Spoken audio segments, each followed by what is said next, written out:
नागपुर में मीडिया से बातचीत के दौरान राजस्व मंत्री चंद्रशेखर बावनकुले ने जिला परिषद व पंचायत समिति चुनाव के नतीजों को लेकर अपनी प्रतिक्रिया व्यक्त करते हुए जिला परिषद में भाजपा के 8 अध्यक्ष कार्यकाल संभालेंगे ऐसा दावा किया।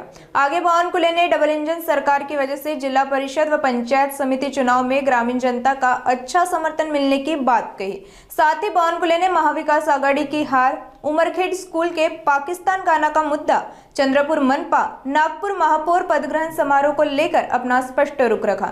सुनिए राजस्व मंत्री चंद्रशेखर बावनकुले का विस्तृत बयान। यापूर्वी आम्ही आपणास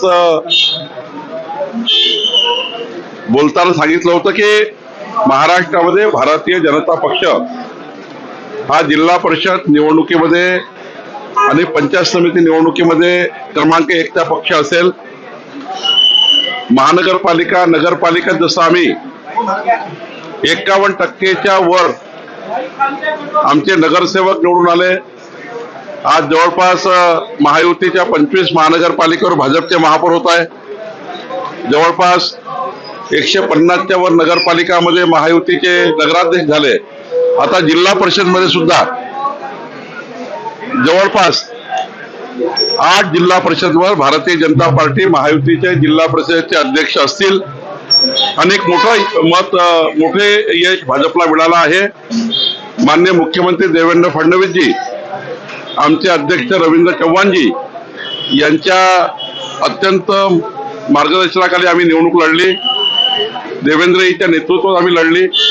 आमच्या अध्यक्षांनी आम्हाला सर्वांना मार्गदर्शन केलं आणि माननीय पंतप्रधान मोदींचं सरकार, देवेंद्रजींचं सरकार, डबल इंजिन सरकारच आम्ही जनतेपर्यंत घेऊन गेलो आणि जिल्हा परिषदेच्या विकासाचा आम्ही एक नवा संकल्प केला।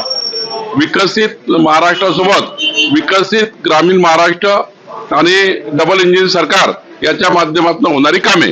शहरी भागात तर आधी महानगरपालिका निवडणुकीत यश मिळालं, ग्रामीण जनता ही भाजप आणि महायुतीच्या पाठीमागे आहे असं वाटतं का या निवडणुकीनंतर? 100% आहे।